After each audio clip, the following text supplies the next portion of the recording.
Students, हम बात कर रहे हैं क्रॉप प्रोडक्शन एंड मैनेजमेंट, जो कि चैप्टर 1 है क्लास 8 का, साइंस का चैप्टर है।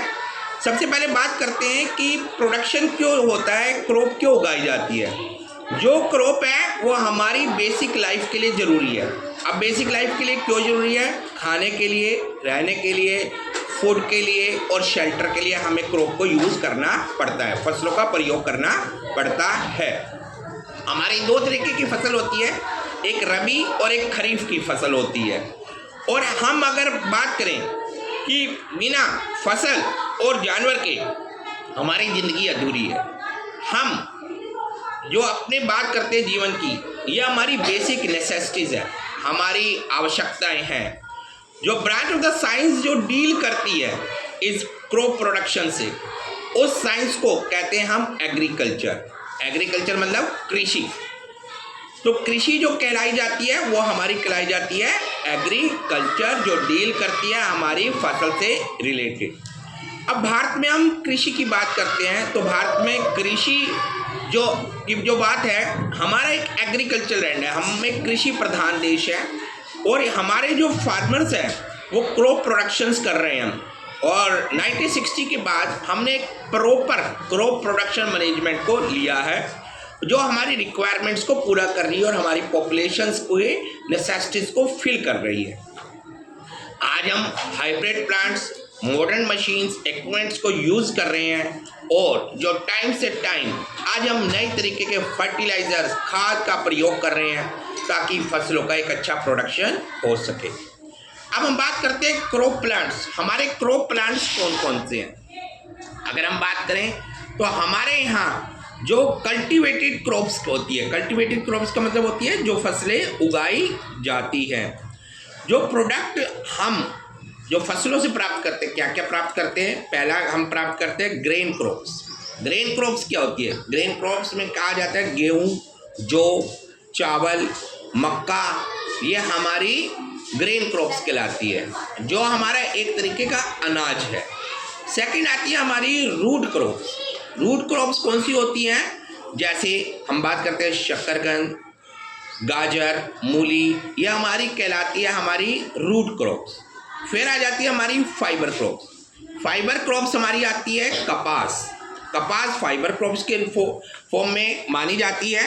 उसके बाद जो नेक्स्ट हमारा पार्ट आता है क्रॉप्स का। क्रॉप्स प्लांट के सीज़न होते हैं, जैसे कुछ सीज़न हमारे अक्टूबर में स्टार्ट होते हैं और ये मार्च में जाकर कंप्लीट हो जाते हैं। जैसे हम बात करें गेहूं की, तो गेहूं मोस्टली अक्टूबर में उगाया जाता है और ये मार्च के पास काटा जाता है। अब हम बात करते हैं कि गेहूं को या फसल को उगाने के लिए क्या क्या स्टेप्स लिए जाते हैं। जो पहला स्टेप्स होता है उसे हम कहते हैं सॉइल प्रिपरेशन। अब ये सॉइल प्रिपरेशन का मतलब क्या होता है? जो लैंड होती है या तो बंजर हो सकती है। अगर बंजर लैंड है तो उस बंजर लैंड को हम एग्रीकल्चर लैंड बनाने के लिए उसमें मैन्योर, खाद डालेंगे, फर्टिलाइज़र डालेंगे, उसको स्मूथ करेंगे। तो सबसे पहले सॉइल की प्रिपरेशन होती है। सॉइल प्रिपरेशन मतलब मिट्टी का सही बनाना ताकि फसलें अच्छी प्रकार से उग सके। फिर उसके बाद हमारा जो सेकंड स्टेप आ जाता है वो आ जाता है हमारा सोइंग। सोइंग मतलब अब हम उसके अंदर बीजों को डालते हैं, क्योंकि पहले हमने प्लगिंग की। प्लगिंग करने का मतलब यह है कि हमने हल से उस ज़मीन को जोता और ज़मीन को जोतने के बाद फसल मिट्टी सही बन गई और हमने एक मैनेजमेंट कर लिया कि अब किस एरिया के अंदर हम फसलों को उगाएंगे। उसके बाद हम इसमें एक लेवलिंग कर लेते हैं, लेवल बना लेते हैं मिट्टी का। फिर इसके बाद नेक्स्ट स्टेप आता है हमारा एग्रीकल्चर इम्प्लीमेंट्स। एग्रीकल्चर इम्प्लीमेंट्स में क्या क्या चीज़ें हमारी यूज़ होंगी, जैसे हम हल को यूज़ कर रहे हैं और कल्टीवेशन हमारा किससे हो रहा है, हमारी सिंचाई किससे हो रही है, हम हल से यूज़ कर रहे हैं, ट्रैक्टर से यूज़ कर रहे हैं। फिर सोइंग। सोइंग मीन्स द बीजों को डालना। अब बीज हम इस तरीके से भी नहीं डाल सकते कि बीज जो हो वो ऊपर उग जाए। तो अगर वो बीज ऊपर आ जाएंगे तो नुकसान क्या होगा? या तो कोई पक्षी बीजों को ले जाएगा, फसल उग नहीं पाएगी। तो बीजों को एक लेवल पर डाला जाता है ताकि पक्षी उस बीजों को ना निकाल सके। और आपको आपको पता है कि बीज जर्मिनेट कैसे करते हैं? जो बीज जर्मिनेट करते हैं वो धरती की गर्मी से, सूरज की रोशनी से, पानी से और उसे एक इन्वायरमेंट मिलता है तो वो पौधा बनना शुरू हो जाता है। तो हमें इस चीज़ का ख्याल रखना है कि जो हम बीज डाल रहे हैं धरती में वो प्रॉपर कल्टीवेट हो जाए। अब जब आप बीज यूज़ कर रहे हैं तो बीज की क्वालिटी भी होनी चाहिए। पहली क्वालिटी बीज की ये होनी चाहिए कि वो अच्छी क्वालिटी का होना चाहिए और एक हेल्दी बीज होना चाहिए। सेकंड, जो उसकी एक एप्रोप्रिएट डेप्थ हो, जो मैंने डेप्थ की बात की कि एक उसकी एक गहराई होनी चाहिए। अगर उसकी गहराई नहीं होगी तो नेचुरली बात है उसे पक्षी खा जाएंगे, कोई जानवर निकाल के खा जाएगा। क्लियर? तो आजकल मॉडर्न इक्विपमेंट्स यूज़ हो रहे हैं जो उन बीजों को एक पर्टिकुलर गहराई तक डाल देते हैं। नहीं तो पहले अब क्या होता है, एक सैम्पलिंग, इसमें क्या किया जाता है, पहले पौधे को दूसरी जगह उगाया जाता है, जैसे नर्सरी कहते हैं, और वहाँ से जब पौधा डेवलप हो जाता है तो उसे फील्ड में डाल दिया जाता है, तो उसमें प्रॉपर उसकी डेवलपमेंट अच्छी हो जाती है। क्लियर? उसके बाद हम बात करते हैं कि जब हम बीज उगा रहे हैं तो उसके एक एप्रोप्रिएट डिस्टेंस भी होना चाहिए, दूरी बराबर बराबर बराबर होनी चाहिए पौधे की हमेशा। अब हम बात करते हैं कि क्या क्या चीज़ें हमें माइंड में रखनी है जब हम बीजों को डाल रहे हैं। तो पहले क्या थी, एप्रोप्रिएट डेप्थ है, एप्रोप्रिएट डिस्टेंस है। अब हम यूज़ कर रहे हैं नेक्स्ट पॉइंट, मेथड्स। अब मेथड क्या क्या यूज़ किया जाएगा बीजों के लिए। अब हर एक चीज़ का एक मेथड का अपने एक एडवांटेज है।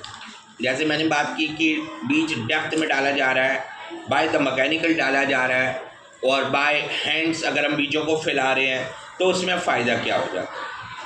पहला पॉइंट आता है हमारा ब्रॉडकास्टिंग। अब ब्रॉडकास्टिंग में हम क्या करते हैं, बीजों को चारों तरफ फैला देते हैं हाथ से। अब जब चारों तरफ बीज फैल जाएगा खेती में तो वो एक लंबा डिस्टेंस कंप्लीट कर लेगा, और बाकायदा मैं कॉन्टीन्यूटी एक लाइन में लेके चलूँगा तो मुझे ये होगा कि एक एप्रोप्रिएट रो बनी है। और अगर मैं ब्रॉडकास्टिंग से डालूंगा तो बीज चारों तरफ फैल जाएंगे और चारों तरफ पौधे एकदम उग जाएंगे। लेकिन ये पॉसिबल किस में, इसका फ़ायदा क्या है इसका? अगर आप घास उगा रहे हैं तो नेचुरली बात है कि you can use the broadcasting, क्योंकि घास तो हर जगह चाहिए होती है। लेकिन अगर मैं ट्री उगा रहा हूँ या प्लांट उगा रहा हूँ तो देखिए ब्रॉडकास्टिंग मेथड सही नहीं रहेगा, क्योंकि अगर ट्रीज साथ साथ उग गई तो नेचुरली बात है ट्रीज को ग्रो करने के लिए जगह ही नहीं मिलेगी, क्योंकि दोनों ट्रीज एक दूसरे की जड़ के साथ जुड़ जाएंगे। तो ब्रॉडकास्टिंग का मेथड का फायदेमंद है घास उगाने में, लेकिन प्लांट्स उगाने में इसका फायदा नहीं है।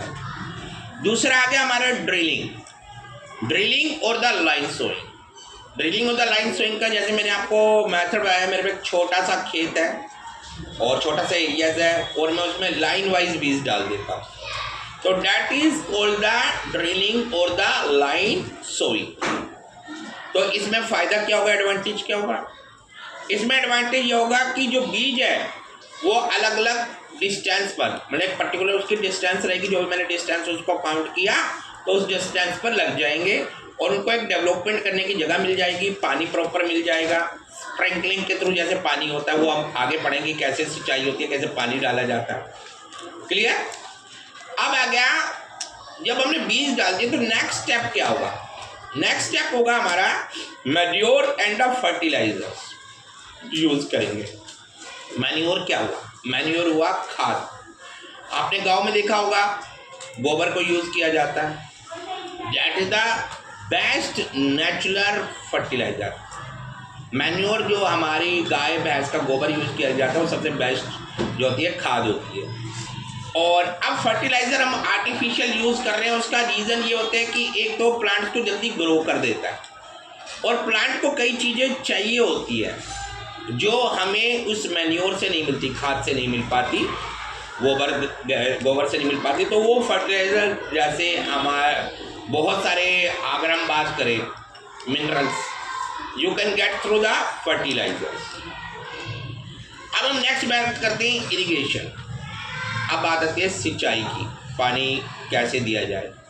इंडिया एक बहुत बड़ा एरिया है तो यहाँ पर अलग अलग तरीके से कहीं पर बरसात हो रही है, कहीं बरसात नहीं हो रही।